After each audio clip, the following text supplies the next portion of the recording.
నమస్తే, welcome to Suman TV. నేను మీ యామ్ని. ప్రస్తుతం మనతో ఉన్నారు ప్రముఖ ఆధ్యాత్మికవేత్త, జ్యోతిష్య రత్న శ్రీమతి కోనాల భాగ్యలక్ష్మి రెడ్డి గారు ఉన్నారు. అమ్మతో మాట్లాడి మనకున్న సందేహాల గురించి అడిగి తెలుసుకుందాం. నమస్తే అమ్మ. నమస్తే అండి. అమ్మ, ఈ సెప్టెంబర్ నెలలో అసలు కుంభరాశి వారికి ఏ విధంగా ఉంటుంది, పరిహారం ఏ విధంగా చేసుకుంటే మంచిది? గణానాం త్వా గణపతి కుంభవామహే కవిం కవీనాముపమస్రవస్రవం జ్యేష్ఠరాజం బ్రహ్మణస్పద ఆనశృణ్వన్నోతిభిస్సిద్ధసాదనం ప్రణో దేవీ సరస్వతి వాజేవిర్వాజనేవతి ధీనామ విత్రయవతు గణేశాయ నమః సరస్వత్యే నమః శ్రీ గురుభ్యో నమః. హరి ఓం. ఓం శ్రీ మాత్రే నమః. ద్వాదశ రాశుల వారికి సెప్టెంబర్ మాస ఫలాలు ఏ విధంగా ఉండబోతున్నాయో తెలుసుకుందామని ఇప్పుడు మనం అనుకుంటున్నాము. తెలుసుకుందాం మరి ఏ విధంగా ఉండబోతున్నాయి. 1/9/2024, 30/9/2024. ముఖ్యంగా చూసినట్లయితే కనుక మనకి మార్పులు చేర్పులు, గ్రహముల యొక్క మార్పు చేర్పులు మొట్టమొదటి తెలుసుకుందాం. 5వ తారీఖున బుధుడు సింహరాశిలోకి మారబోతున్నాడు. అదేవిధంగా 16వ తారీఖున యథావిధిగా రవి సింహరాశి నుంచి కన్యారాశిలోకి కన్యా సంక్రమణం జరగబోతోంది. అదేవిధంగా 19వ తారీఖున శుక్రుడు కన్యలో ఉన్న శుక్రుడు తులలోకి మారబోతున్నాడు. నెక్స్ట్ 24వ తారీఖున బుధుడు కన్యలోకి మారబోతున్నాడు, అంటే స్వక్షేత్రంలోకి రాబోతున్నాడు 24వ తారీఖున. ఇది గ్రహముల యొక్క సంచార వివరాలన్నమాట. అయితే ఏమిటంటే కనుక ఇప్పుడు ద్వాదశ రాశుల వారికి ఏ విధంగా ఉండబోతుందో అనేది మనం ఇప్పుడు పరిశీలించుకుందాం. చాలా ఉత్తమమైనటువంటి మార్గంలో ఉన్నటువంటి వాళ్ళు కుంభరాశి వాళ్ళని చెప్పచ్చు. ఈ కుంభరాశి వారికి చూడాలంటే కనుక శని భగవానుడు అగ్రగతిన అక్కడే ఉండడం, ద్వితీయంలో రాహువు, తృతీయ చతుర్థంలో చూస్తే గురువుగారు, అదేవిధంగా పంచమంలో కుజుడు, షష్టమంలో చూసినట్లయితే బుధచంద్రులు, సప్తమంలో రవి, అష్టమంలో కేతువు శుక్రుడు. అన్ని సౌలభ్యాలు ఉంటాయి, కానీ కొన్ని అనుభవించలేరు వీళ్ళు. అలాంటి పరిస్థితులు ఎక్కువ కనపడుతున్నాయి. టెన్షన్స్ ఎక్కువ కనపడుతున్నాయి. అన్నింటికీ టెన్షనే. ఏమిటంటే ఎవరైనా మన ఇంటికి వస్తున్నారన్న టెన్షనే, మనం పనులకు వెళ్ళాలన్నా టెన్షనే, ఎవరితోనో మాట్లాడాలన్నా టెన్షనే. ఏమిటండి ఈ టెన్షను? ఆ టెన్షన్ ఫస్ట్ మీరు చాలా అదృష్టవంతులు. ఆ విషయాన్ని ముందు మీరు నమ్మాలి. ఇందాకనే చెప్పాను నేను. ఒక సమయస్ఫూర్తి, ఒక చాకచక్యం, ఒక ధైర్యం మీరు పెంచుకుంటే మీరు ఈ నెల చక్కగా గడపగలుగుతారు. అవి లేకపోతే కనుక ఇంకా వెనక్కే పోతారు. అందుకని ధైర్యం సాహసే లక్ష్మి. ఆ విషయాన్ని గుర్తుపెట్టుకోండి. టెన్షన్స్ తీసుకోకండి. చిన్న చిన్న అనారోగ్య సమస్యలకి ఏమొచ్చేసిందో ఏమైపోతుందో అనే టెన్షన్ తీసుకుంటారు. అలా చిన్నవాటికి కూడా టెన్షనే, పెద్దవాటికే టెన్షనే. కొంచెం అదన్నా చిన్న బీపీ వచ్చిందనుకోండి, అయ్యి బాబు బీపీ వల్ల వచ్చే రోగాలన్నింటినీ చదివేస్తారు వీళ్ళు.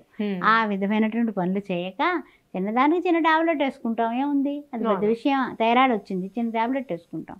షుగర్ వచ్చింది, టాబ్లెట్ వేసుకుంటాం. అలాగా మిమ్మల్ని మీరు మనకంట ఇన్సులిన్ చేసుకునే వాళ్ళని కంపేర్ చేసుకొని మీరు అనుకుంటే కనుక అసలు ఏ టెన్షను ఉండదు. తర్వాత ముఖ్యంగా ఏంటంటే కనుక 18వ తారీఖున శుక్రుడు మారుతున్నాడు. 18వ తారీఖున రాశి మార్పు శుక్రుడు జరుగుతోంది కాబట్టి, అంటే తులలోకి వస్తున్నాడు. తులలోకి రావడం ఈ కుంభరాశి వారికి కలిసి వస్తుంది. అష్టమ శుక్రుడు నవమంలోకి వస్తున్నాడు. అందువల్ల సౌఖ్యాలు, తర్వాత వాహన సౌకర్యాలు, ఆ తర్వాత అనుకున్నట్టు కొనడం, తర్వాత సుగంధ ద్రవ్యాల మీద, అంటే ఏదన్నా సరే ఇప్పుడు మనకి షాపులు ఉంటాయి కదా, బ్యూటీ పార్లర్కి సంబంధించిన షాపులు, ఫ్యాన్సీ షాపులు, అలాంటి వాళ్ళు లాభాల బాట 18వ తారీఖు నుంచి పడతారు. ఇంకా వ్యాపారస్తులకి లాభం అనేది ఉంటుంది. తర్వాత సినీ టీవీ కళాకారులకు కూడా తప్పనిసరిగా రాశిలో ఉన్న వాళ్ళకి 18వ తారీఖు నుంచి బ్రహ్మాండమైనటువంటి అంత క్రితం లేని అందాలు కనపడతాయి అందరికీ. అందువల్ల వీళ్ళకి ఎక్కువ మంది వచ్చి వాళ్ళని బుక్ చేసుకుంటారు. అలానేమ్మా, ఇప్పుడు విద్యార్థులు కానీ ఉద్యోగస్తులు కానీ విదేశీయానం ఉందంటారా? ప్రయత్నాలు ఏ విధంగా అనుకూలిస్తాయంటారు? విదేశీయాన ప్రయత్నాలు చూసినట్లయితే కనుక ఈ కుంభరాశి వారికి ద్వితీయంలో రాహు ఉండడం వలన ప్రయత్నం గట్టిగా చేస్తే డెఫినెట్గా అవుతుందమ్మా. మాట వలన అవుతుంది, కష్టమేం లేదు. మీ మాటని జాగ్రత్తగా అవతల వాళ్ళకి ఇన్ఫర్మేషన్ని ట్రాన్స్ఫర్ చేయాలి. మా పిల్లాడు ఉన్నారు, మా పిల్ల ఉంది, ఇదిగో ఈ విధంగా స్టాంపింగ్ కోసం వెళుతున్నారు అంటే, పలానా యూనివర్సిటీ కాదు, ఆ యూనివర్సిటీకి కూడా పెట్టండి అని ఎవరొకరు సలహా చెప్తారు. ముందు మామూలుగా మన పిల్లలు ఎట్లాంటి వాళ్ళు అంటే, పలానా యూనివర్సిటీలో నేను చదువుతాను అని ఒక పట్టుపట్టు కూర్చుంటారు. కాదు 2-3 ఆటలకు పెడితే మనం ఒక 5-6 ఆటలకు పెట్టినా అక్కడ ఉన్న వాళ్ళని కనుక్కొని పెడితే తప్పనిసరిగా ప్రయత్నం సఫలీకృతం అవుతుంది. ఆ విధంగా చేయండి. తర్వాత విషయాన్ని కోర్టు వ్యవహారాలు ఇలాంటి విషయాల్లో కూడా మంచిగానే మనకి అనుకూలంగానే ఉంటుంది పరిస్థితి. దానివల్ల కూడా నో టెన్షన్స్. కానీ అన్నింటికీ టెన్షన్ తీసుకునేటటువంటి ప్రయత్నం మాత్రం 18వ తారీఖు వరకు ఉంటుంది. ఆ తర్వాత మాత్రం హ్యాపీ అయిపోతారు వీళ్ళు. ఎప్పుడైతే శుక్రుడు మారాడో కొంచెం అన్ని విధాలా కూడా ప్రశాంతత వీళ్ళకి అనుకూలత వలన ప్రశాంతత చిక్కుతుంది. ప్రయాణాలు అసలు ఏ విధంగా అనుకూలిస్తాయమ్మా, చేయొచ్చు అంటారా? ప్రయాణాలు చూసినట్లయితే కనుక అన్ని విధాలా కూడా ప్రయాణాలు వీళ్ళకి ఫస్ట్ అంటే మంత్ని 2 భాగాలు చేసుకుంటే 15th వరకు చేయకుండా ఉండడమే మంచిది. తర్వాత చేసినా ఓకే.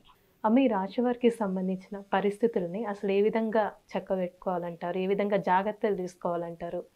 తప్పనిసరిగానమ్మా అంకిత భావం అనేది చాలా కావాలి. కర్తవ్యం దైవమాన్నికం అంటూ ఉంటాం కదా, అంకిత భావం. ఇప్పుడు మీరు ఉద్యోగం చేస్తున్నారు, ఉద్యోగం మీద టైం టు టైం వెళ్ళడం, మీ కర్తవ్యం మీరు చేసుకోవడం, రావడం.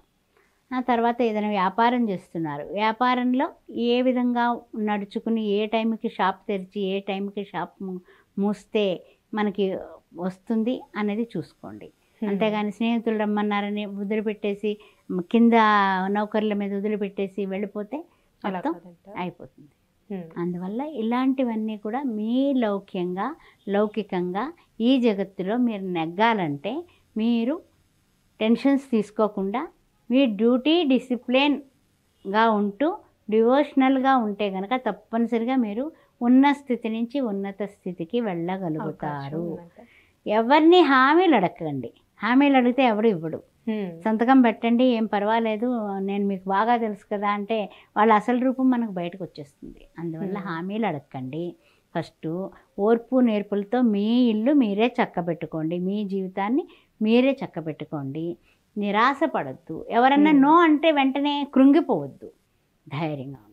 అయితే అమ్మ, ఈ రాశి వారికి సంబంధించిన పరిహారం అంటే ఏం చేసుకుంటే మంచిది? ఈ రాశి వారికి సంబంధించినటువంటి కుంభరాశి వారు మనకి చూసినట్లయితే కనుక శ్రీ మహాలక్ష్మీదేవిని పూజించడం, శ్రీ మహాలక్ష్మీదేవిని ఆరాధించడం. ఓం ప్రకృత్యై నమః, ఓం వికృత్యై నమః, ఓం శ్రద్ధాయ నమః, ఓం సంసార దుఃఖ శేఖరాయ నమః, తీసేస్తుంది, దారిద్ర్య ధ్వంసినే నమః అని ఈ మంత్రాలను అనుకుంటూ అష్టోత్తరం చేసుకుని ప్రతిరోజు కూడా ఆ మహాలక్ష్మీదేవికి ఏదైనా తీపి పదార్థం పాలతో చేసినటువంటి చిన్న పాలు పటికి బెల్లం ముక్కేసి నివేదన చేసిన ఆవిడ పుచ్చుకుంటుంది. పాల సముద్రంలో పుట్టింది కదా, అందువలన అలా చేస్తూ మంగళవారం శుక్రవారాల్లో ఎవరైనా ముత్తైదువులకి ఒక 6 ముత్తైదువులకి మంగళవారం కుదిరితే మంగళవారం, శుక్రవారం కుదిరితే ఇంకా శ్రేష్టం.